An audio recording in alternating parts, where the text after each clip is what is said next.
Alors, ceux qui, depuis 2008, ont fait revenir la France dans le commandement de l'OTAN, Monsieur Stützle, vous êtes un proche de Monsieur Le Maire, il était ministre des Affaires européennes du gouvernement qui a remis la France dans le commandement intégré de l'OTAN.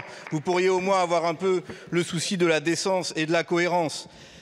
Alors, vous découvrez que Donald Trump n'est pas l'ami des Européens.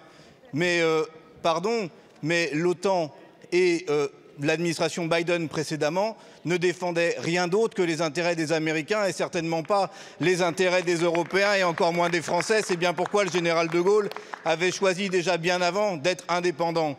Vous venez nous proposer de découvrir cette situation comme le Rassemblement national avec vous.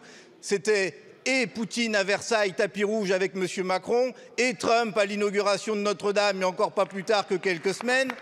En quelque sorte, comme le Rassemblement national, avec vous, c'est et Trump et Poutine. Nous, c'est ni Trump ni Poutine, l'indépendance de la France. Voilà ce que nous défendons.